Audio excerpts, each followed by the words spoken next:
नमस्कार। भगवद गीता के बारे में सब जानते हैं, इसमें 700 श्लोक हैं। लेकिन क्या हो अगर ये सब सिर्फ एक श्लोक से, चंद शब्दों से शुरू हुआ हो? आज हम उसी एक पल की गहराई में उतरेंगे। वो एक वाक्य जिसने दुनिया के सबसे महान आध्यात्मिक संवाद को जन्म दिया। जरा इन शब्दों को महसूस कीजिए। मुझे उन लोगों को देखने दो जो यहाँ युद्ध के लिए आतुर खड़े हैं। ये सिर्फ किसी किताब की एक लाइन नहीं है, नहीं, ये एक योद्धा के दिल की आवाज है, एक ऐसे भयंकर आंतरिक संघर्ष की शुरुआत जो इतिहास का पूरा रुख ही बदलने वाला था। तो चलिए सीधे चलते हैं उस मैदान में। हम पहुंच गए हैं कुरुक्षेत्र के उस विशाल युद्ध के मैदान में, जहां एक ऐसा संवाद शुरू होने वाला है जो आज भी गूंजता है। जरा उस सीन की कल्पना कीजिए। कुरुक्षेत्र का मैदान, हवा में धूल का गुबार है, सूरज बादलों के पीछे से झांक रहा है जैसे कोई दैवीय स्पॉटलाइट जमीन पर पड़ रही हो। और माहौल में एक खामोश तनाव है, एक अजीब सी भव्यता। आमने सामने खड़ी हैं दो सेनाएं, पांडव और कौरव। पर देखिए, ये कोई आम जंग नहीं है जहां दुश्मन अनजान हो। ये एक गृह युद्ध है। भाई के सामने भाई खड़ा है, भतीजे के सामने चाचा। सबसे बड़ी त्रासदी ही यही है कि ये सब खून के रिश्ते से जुड़े हैं।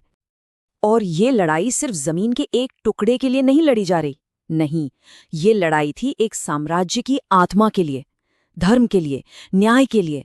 और बस इसीलिए वो एक पल, अर्जुन की वो एक छोटी सी विनती, इतिहास और दर्शन के लिए इतनी ज्यादा जरूरी हो जाती है।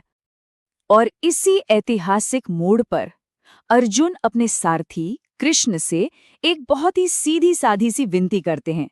पहली नजर में तो ये एक वॉरियर का टैक्टिकल मूव लगता है, लेकिन इन शब्दों के पीछे का वजन बहुत बहुत गहरा है। ये है वो मूल श्लोक। जरा इसकी ध्वनि को, इसके वाइब्रेशन को सुनिए। ये इस पल को एक ऐतिहासिक गंभीरता देती है। यही वो शब्द हैं जहां से सब कुछ शुरू हुआ। और इसका सीधा सा मतलब यह है कि अर्जुन युद्ध की कड़वी सच्चाई का सामना करना चाहते हैं। वो अपनी आंखों से देखना चाहते हैं कि इस महायुद्ध में उन्हें लड़ना किससे है। लेकिन ये समझना बहुत जरूरी है कि ये सिर्फ एक स्ट्रैटेजी नहीं थी, ये अर्जुन के लिए एक मनोवैज्ञानिक जरूरत बन गई थी। उन्हें अपनी आंखों से उस सच का सामना करना था, ये समझना था कि इस भयानक युद्ध में दूसरी तरफ कौन खड़ा है। और बस यहीं से कहानी बाहरी एक्शन से मुड़कर अर्जुन के अंदरूनी संघर्ष की तरफ चली जाती है। उनकी इस विनती का असली मकसद अब सबके सामने आने वाला है।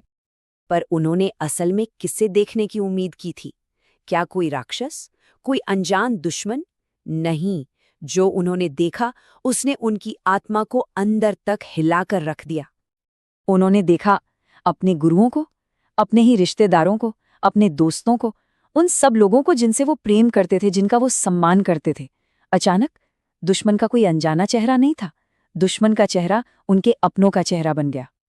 और बस यही देखकर अर्जुन के अंदर एक जबरदस्त नैतिक संकट खड़ा हो जाता है, जिसे हम कहते हैं धर्म संकट।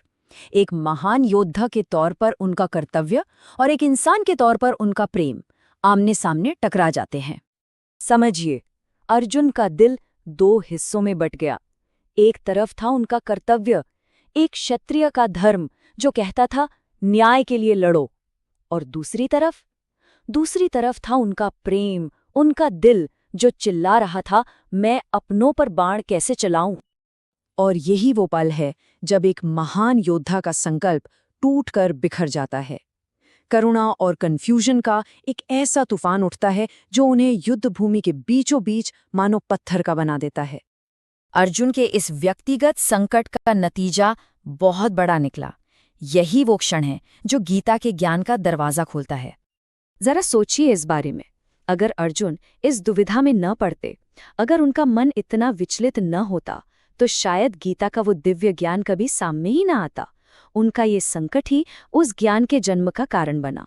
अर्जुन का वो एक सवाल, उनका वो एक संकट 700 श्लोकों के एक ऐसे संवाद को जन्म देता है जो आज भी हमें जिंदगी के सबसे मुश्किल रास्तों पर रोशनी दिखाता है।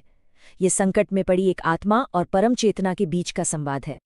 और आखिर में ये पूरी कहानी हमें एक बहुत बड़े, एक शाश्वत सवाल पर लाकर खड़ा कर देती है कि जब किसी का दिल और उसका कर्तव्य आपस में टकराएं तो उसे किसकी सुननी चाहिए।